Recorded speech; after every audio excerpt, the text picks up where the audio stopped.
where I was sentenced to prison behind my trafficking. I was charged with racketeering and conspiracy to engage in a pattern of racketeering, and I was given 69.45 months in the Department of Corrections.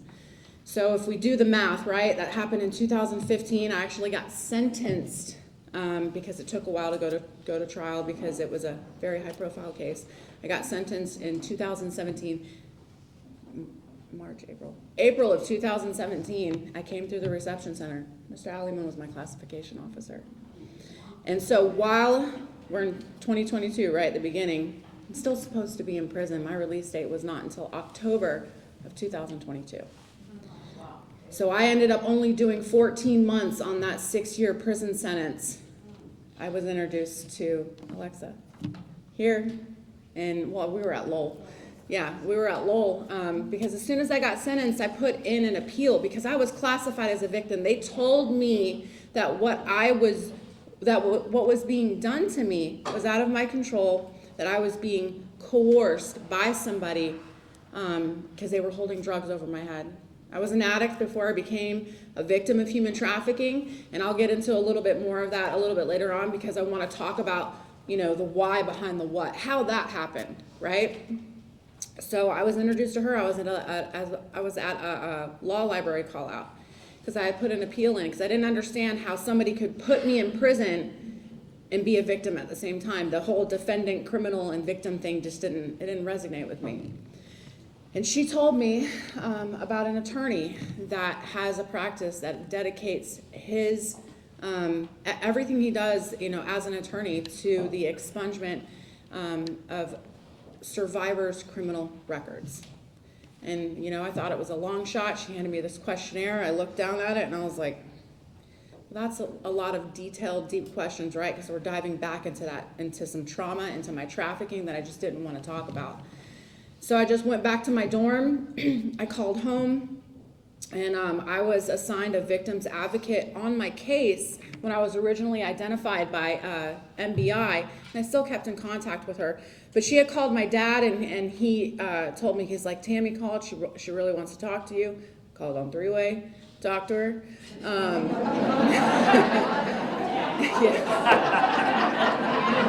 Called on three-way, talked to her, and she's like, hey, I was just at a conference over the weekend and I met an attorney and, she told me about him, and I'm sitting there and I'm like, I wonder if it's the same guy. So I was like, so what's his name? Brent Woody. And it was the same exact attorney that she had just told me about.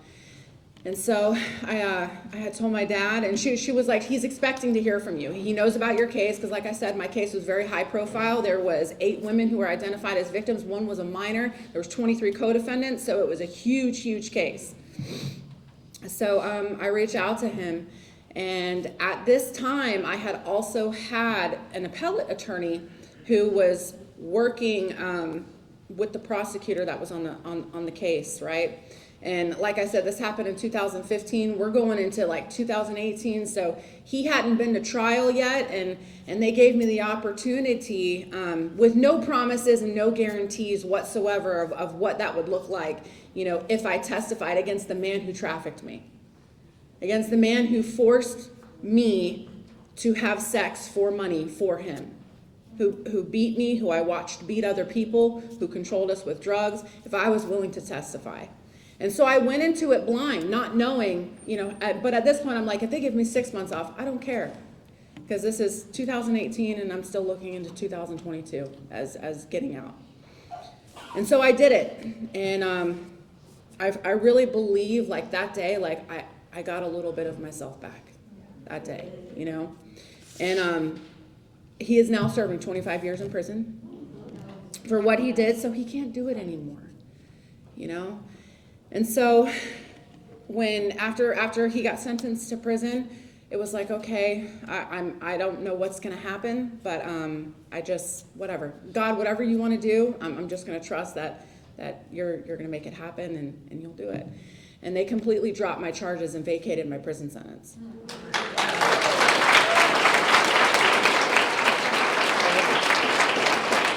Which was great, but now what, right? So we're going back to, and I know I've kind of been jumping around, and this is something that I'm going to talk about, but this is kind of a prerequisite for how I got set up to get into the life of trafficking, because like I said, it started with addiction. Why did I go down that road? And this is, like I said, it's going to be a sensitive topic, and if this resonates with you, and if you're triggered, you know, talk to an officer and just let them know, like, hey, I can't hear this right now, because that's okay, because I'm not here to trigger you. I'm here for you to identify and relate, right? Because maybe it'll explain why, you know, this cycle keeps happening. So I was molested at 9 years old for a long time, you know, and once that sexual trauma happened to me, it became the lens that I saw the world and how I acted in thought, motive, and deed from that moment on. You know, I was uncomfortable in my own skin. I hated who I was. I constantly felt guilt and shame, and I just didn't want to think about what happened to me anymore. I couldn't process that. How can a 9-year-old process that type of violation? And it wasn't just one time. I was saturated in sexual trauma at a very, very, very young age. You know, so that kind of is what set that path for me to go down to do drugs later on in life. You know, I was shown very young that this is how love is shown to you, by people touching you, by you acting out sexually. And I just didn't want to feel that pain anymore, you know. And so at the age of 16, I met an older man who was 23, 24 years old, and he stuck a needle in my arm for the first time. You know, and that moment when that happened, I was like, I can deal with life now. You know, I don't have to feel my pain anymore. I don't have to look at myself anymore and wonder why I am the way that I am. I felt like I could function in a world for the first time. But that led me down a road that I never even knew existed. You know, it was IV heroin, IV cocaine, smoking crack cocaine, constantly in and out of the criminal justice system. You know, when I started working with Brent, I had over 15 felony convictions, ranging from, I think I had like 12 or 13 possession charges, grand thefts, racketeering, conspiracy. It took a long, long time, but I finally got a prostitution charge, and all of that has been expunged. All of it. All of it. So I get released from prison. Like I said, great, yay, I'm excited, but I'm scared. Now what? Do I just go back to doing what I have done my entire life, right? Because being in the criminal justice system, I was constantly seen as a prostitute or an addict, not as a victim. So when we're not recognized for what is actually happening to us, because I didn't self-identify, I didn't know what was happening to me. I didn't understand it. I thought he was my boyfriend. I thought he loved me. He was my drug dealer. That was it. And it was so much more than that. And even when someone said to me, hey, this is what's happening to you, I didn't believe them, because I had that street mentality, and I was like, you know, I felt weak, like someone was taking advantage of me. Right? So I'm getting out of prison, and I'm like, I still need help. I need to go somewhere. I can't go back. I stayed clean the entire time I was incarcerated, which is hard, right? I mean, if we're being honest, it's hard. But I held on to, like, if I can't do this here, right, I can't do it out there. So I stayed clean. I was told about the program Her Song, and I was like, all right, let's do it. And I went. And probably the first, I would say, 7 to 9 months was super hard for me, right? Like, I'm looking at all of those things that I've been running from for so long, that I've been using over, that I've been numbing myself over for so long. And I'm taking a good hard look at them, and I'm processing them. And I'm working through my trauma, and I'm changing my reactions and my responses and my coping skills and my survival skills that have served me so well on the streets that no longer serve a purpose anymore, right? And I'm replacing all of those, and that's hard. You're completely rewiring how you think and how you respond, you know? But having an organization walk alongside you as you go through this, I needed that. I needed support. I needed for the first time to feel like I was loved and accepted and safe, right? That I was able to dream a life for myself that I didn't know I could have, you know? And that first, like I said, that first 7 to 9 months, you're healing, right? You're healing, you're growing, you're changing. And then like you start to dream a little. Like, okay, what do I want to do? You know, and in my mind, because I have a sense of humor kind of, I was like, I think it'll be funny if a former convict pursues law, you know, to study it in school. I think this is hilarious. Yes, this is what I'm going to do. And plus, there was only like one math class I had to take, so I was like, yeah, I'm doing that. So I start going to college, right? And I'm studying paralegal studies, and I'm starting to, like, my brain is starting to wake up, and I'm a straight A student. I'm in the honor society, like I'm on the president's list, and you know, I'm working so hard because I not only wanted to prove and like ultimately, I mean, nobody really knew unless I told them, proving to the community that I can be a productive member, but proving to myself, you know?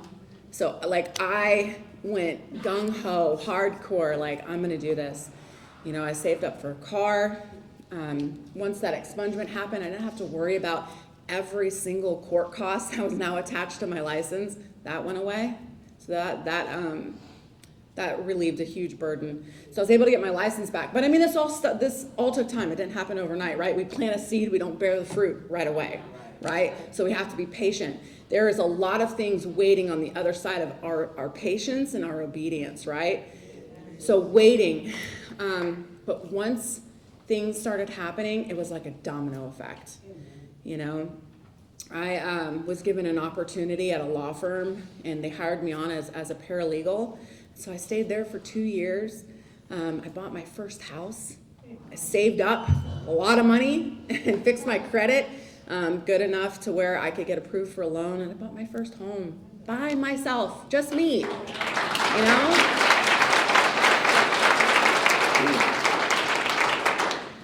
And then I met my husband, you know?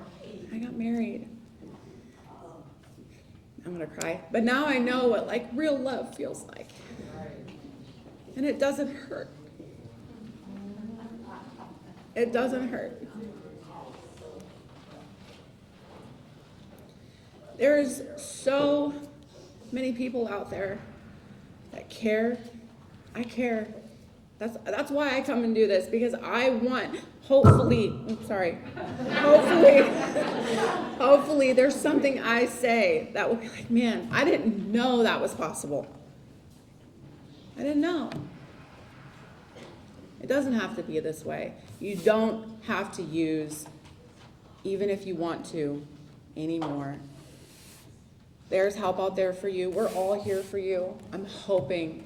You know, if you want to talk, if you have questions afterwards, you can ask me. If you want to come and talk in private, that's what we're here for.